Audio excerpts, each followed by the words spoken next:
In version 3.0, Genshin Impact is doing something they've never done before in their almost 2-year history, and that is adding a new 5-star character to the standard banner pool. Joining the likes of Diluc, Jean, Mona, Keqing, and Qiqi, who we are all too familiar with losing 50/50s to, will be Tighnari. It's been established since forever that 4 stars get featured on their debut banners and then are added to the standard pool in the following patch, but for 5 stars this is uncharted territory, and this has brought upon many questions within the community. Will existing 5-star characters also be added to the standard pool? If so, which ones should be? And can Genshin even legally do that to begin with? Well, today I'm going to be answering all these questions as objectively as possible, so let's get right into it. To start off, let's clear up the confusion about the legality of adding new characters to the standard pool. Yes, it is established within gacha games that there are certain laws against practices deemed excessively predatory, and violating them will actually get you in trouble. This is why, for example, all gacha games list their real pull rates instead of just saying, "You gotta be lucky," smiley face. For games published in China, they must first be approved by the National Press and Publication Administration, and in Japan, the Consumer Affairs Agency enforces their gacha laws. Just a year ago, they investigated the game War of the Visions Final Fantasy Brave Exvius, and it was found to have an inaccuracy in its described offerings and rates that violated the Unfair Gifts and Unfair Labeling Protection Law. All players, even ones not directly affected by the error, receive 10 pulls worth of free premium currency. In other similar cases, some games have given out full refunds on spent currency while letting players keep what they got, and up to 60 pulls worth of free premium currency. So to avoid both a public relations disaster and having to give out free compensation to millions of players, it's within the best interest of companies that own gacha games to be very careful with how they phrase things. Even if no individual is actively suing them, they will know when they have messed up. Looking at the fine print on the banners listed as limited time event, featured characters are marked as event exclusive. It is then defined that event exclusive means that character will not be available on the standard wish Wanderlust Invocation, which we all know colloquially as the standard banner. However, the banner titled Wanderlust Invocation is not the standard banner, but rather is a standard banner. Just like how multiple character event wishes sometimes exist simultaneously, Genshin can easily add a new standard wish with a different set of available characters and weapons to avoid violating their statement that event exclusive characters won't show up on the Wanderlust Invocation banner. And as you'd hope, the freely acquired Acquaint Fates would be able to be used on these, since it is not stated that they can only be used on Wanderlust Invocation. The current standard banner would still remain though, since it is denoted as permanent. As for the characters available when losing 50/50s on character event wishes, this is also flexible since it is never explicitly stated that the pool is equal to the pool of characters on the Wanderlust Invocation banner. In fact, I'd say it's possible to put any previous event exclusive characters in this pool if they really wanted to, and I wouldn't be surprised if that's the direction they take once the total number of 5-star characters in the game starts feeling too large for specific reruns.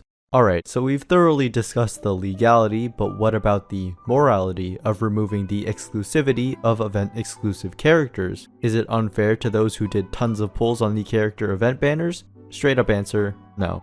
This scenario follows the same logic that will apply to those who want to pull for Tighnari when he's released. If you really want him, don't feel bad about spending Primo Gems on his banner, because the reality is that acquiring him through other means will be quote-unquote free, but significantly more difficult. Pulling him on the Wanderlust Invocation banner means that given you've pulled a 5-star, which of course is rare, you have to hit a 1 out of 16 chance of getting him specifically. When it comes to character event wishes, you have a 1 out of 12 chance to first lose the 50/50 and then get him out of all the standard 5-star characters. To put it in perspective, it took me a year and 3 months to get my first ever Qiqi, and I do enough pulls to collect every single character in the game. If you want Tighnari, his banner will be the best shot you'll get to pull him. Similarly, those who went hard on character banners won't be cheated or ripped off by them getting put on a standard banner, because the likelihood of you getting the same result in the same amount of Primo Gems is much slimmer. Okay, now with all that finally out of the way, who do I think out of all the current limited 5-star characters should be put on a second standard banner? To set some ground rules, I'm gonna be excluding all of the ones already on the Wanderlust Invocation so that the two standard banners can coexist somewhat evenly. That also means that in this concept implementation, more and more standard banners are going to accumulate over the game's lifespan, which I feel would actually be a pretty neat system. For this supposed second banner, I also want to get one character from every element for a total of 7, but with Tighnari out of the picture, the options for Denjo are pretty limited. Let's just put Baiju down as a placeholder, for the sake of filling out the graphic. As for the rest of the things I'm looking for with these remaining 6 characters, because their permanent nature will allow for more players to acquire them early on, it's probably best that the characters aren't too complicated to play and also fit flexibly on many team comps. And since these characters will be losing some of their exclusivity, it's unlikely that the game's most powerful and most desired characters make the cut. You know, because profits. One character that is perfect in all of these regards is Albedo, who gets bonus points because the current standard banner will still be missing a Geo character. As the 5th limited 5-star to ever be released in Genshin, Albedo is a solid generalist support that can work with virtually any team you'd want. His elemental skill tacks on bonus Geo damage to enemies when you attack them, and his burst increases the elemental mastery of all party members through his 4th ascension passive, boosting reaction damage. His crystallized reactions also give your team access to shields, and you can put your defense artifacts on him since that's what his abilities scale off of. And lastly, his utility passive can save you some precious resin when crafting weapon ascension materials, which is something every player will welcome even if they don't plan on using him.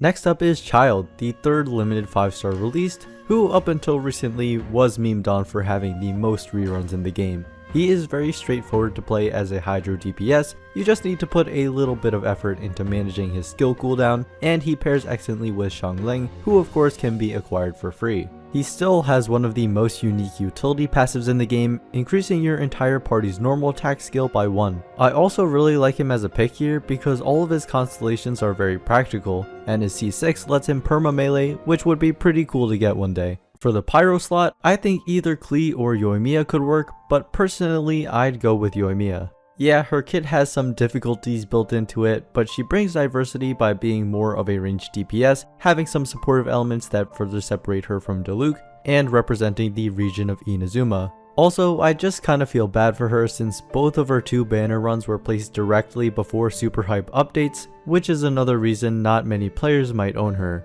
Admittedly, her kit is a bit more complex than Klee's given that her burst requires damage from other characters, and that switching removing her elemental skill means your rotations have to be tighter, so like I said, it could go either way, but I like Yoimiya here.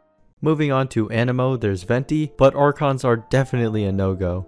Then there's Kazuha, who is considered one of the absolute strongest in the game at boosting team damage, so that just leaves Xiao. Xiao definitely still works quite well though as a pretty straightforward and reliable DPS with solid constellations, and he is a very old character so he makes a lot of sense as a pick. Being a pure DPS of a generally supportive element also makes him a pretty unique character to own too. Alright, so the remaining characters, I'm gonna be honest, are pretty much only here due to process of elimination. Like for Electro, excluding the possibility of Sinnoh, there are only 2 candidates. With one of them being Raiden Shogun, easily one of the most popular characters in the game, that really only leaves Yae Miko. I have trash-talked her kit before because I think it's not fun to play, but she does fit the criteria of being a flexible fit on teams, and Electro is getting buffed, so. One big issue though is that her first ascension passive is pretty crucial to playing her. It refunds the cooldown on her elemental skill after using her burst, which consumes the turrets placed by her elemental skill. So not having her ascended above the level 20 cap makes her burst unnecessarily punishing on top of everything else. If you don't have Inazuma unlocked and can't get 3C Ganoderma through a character's trial run, you're kind of just out of luck. So out of all these characters, I would say Yae is the only one that should probably give up her seat for a future Electro character. And for the last element, Cryo, we've got 4 options. Shenhe as a Cryo DPS buffer is definitely too niche. Even though every player does own Kaya, not everyone will want to use him, and we want our standard banner characters to be as less demanding of specific team comps as possible. Ayaka and Ganyu I think fit very well in terms of having simple yet effective kits, but given they are both at the top in terms of strength and general popularity within the community, that just leaves Eula. Eula is definitely strong in her own right, but her playstyle is much more particular. Especially just playing in the overworld, it feels very wrong to use your long charging burst to just kill a group of slimes or hilichurls. As a physical DPS, she also really wants an electro partner for the superconduct reaction, which players might not have if they haven't yet unlocked Inazuma and the Electro Traveler. For those reasons, I don't think Eula's the best fit, but she's certainly not the worst either. Now that I'm comparing my concept banner and the current standard banner side by side, I feel like this is a nice balanced spread. There's enough diversity, even between matching elements, such that if players were to pull two from the same, they wouldn't feel like they just pulled two of the same character. So there's my definitive list for the characters I think would make the most sense to put on a new standard banner, but with Hoyoverse sometimes it's really hard to know what they're thinking. Definitely don't get your hopes up, but I still find these to be the most likely candidates as of now. If you have any suggestions you think for any reason would fit better, feel free to comment your thoughts below. I hope you found this video to be interesting or insightful, and as always, thank you for watching.